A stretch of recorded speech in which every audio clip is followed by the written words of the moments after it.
To be honest with you, Robin needs a win because I think she's gonna kill me if we don't get one soon.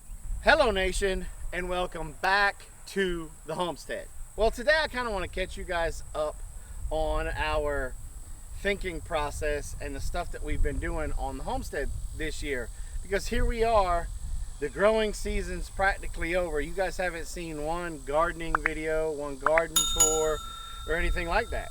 And to be honest with you, that's because we really haven't put a garden in. And the reason for that, you have to look all the way back in December. We got to go all the way back to December. And at that time, that's when we got the tractor and the canine, the side-by-side. And for the past 10 years living on this homestead, we have been living without that muscle. That muscle that I'm referring to is the tractor and the side-by-side. They act kind of like a combat multiplier for us. They give us the ability to get large jobs done in a more timely manner, so that way we're not fighting Mother Nature.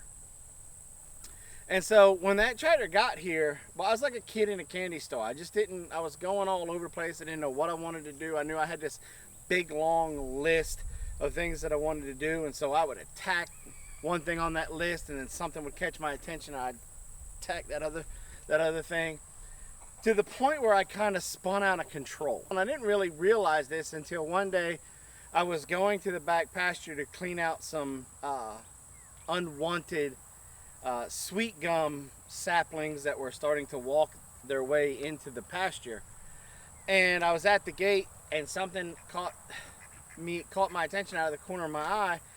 And then the next thing I know, I realized the whole day's gone by, and I've been behind our pond clearing that area out, and that wasn't even on my list of things that I wanted to get done. And so Robin and I had to sit down, and through a lot of prayer to try to come up with a plan, basically SMART goals on what we want to do and how we want to get it accomplished. And today I want to talk to you about the first project that we've got going on right now. And that project is our soft fruit garden, our soft fruit area. Now, the reason why we decided to tackle this first is because we felt like this is a project that we can get done in a timely manner. Mostly being because I already have 200 plus feet of muscadines and scuppernongs already here. So to be able to add the rest of the small and the strawberry area, to be able to add the rest of the soft fruit that we want is going to be relatively easy, cost effective, and something that we can, for lack of a better way of explaining it, to be able to get a quick win under our belt with all of the things that we've got going on. Because see, with all those different projects since December, I did pushed us out of the way to where we couldn't even plant a garden this year because I had so much messed up and stumps in the way, stuff like that. So to be honest with you, Robin needs a win because I think she's gonna kill me if we don't get one soon. And so I wanted to talk to you guys about our soft fruit area. Now, in the area that I'm standing in right now, which is just about parallel with the muscadines, and the reason why I had to come down this way a little bit is because of the pathway that we have right here to be able to get to the back of the shop, to be able to get to the areas that's over there, and we'll show you those in a minute. But in this area, going straight down to mirror the muscadines, we're going to put table grapes. And I think Robin wants Concord and begins with an N. Nigeria, Niagara, something like that, whatever they are. And so we're going to mirror that. We're going to put 2 or 3 rows of grapes here. So we're going to have to move the corral. I'm probably going to, be honest with you, I'm going to take the corral and I'm going to flip it and move it all the way over here. And so this area is going to be more grapes. This will be the table grapes. Okay, so those table grapes will come all the way down, and I may let them come a little bit longer than the muscadines, but probably not. Now see this area right here where I'm standing in, and if you remember, this used to be our strawberry area. We've had a couple videos out about planting the strawberries and making the strawberry bed, and we'll put them up here in cards. But we are going to change from the wooden beds that we made to these taller Vigo raised garden beds, these metal raised garden beds. And here's the reason why. It's just simple, to be honest with you. Property on that side is, nobody lives there. They come and they cut hay occasionally, but the briars and stuff have kind of gotten a little bit out of control over there on that side of the fence, which is great habitat for rabbits, skunks, mice, rats, those kinds of things. And same way on the other side, it's just a soybean field. Another great habitat for deer, rabbits, other animals, but mostly rabbits. And so when we weren't fighting our own evil longhorn cow that we used to have, we always were losing to rabbits. And so I decided that I'm going to switch to these beds, raise it up higher, so that way it's going to make it just a little bit more difficult for the rabbits to get to my strawberries.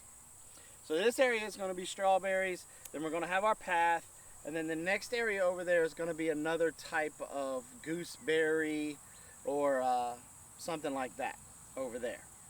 Now, let me show you the area where our raspberries, blackberries, and kiwi is going to be. All right, so the area that I'm standing in right now, if you've been with us for a long time, you're probably trying to scratch your head and try to think, where is he at on his homestead? Especially if you've been with us for a long time, because we've pretty much shot just about in every location.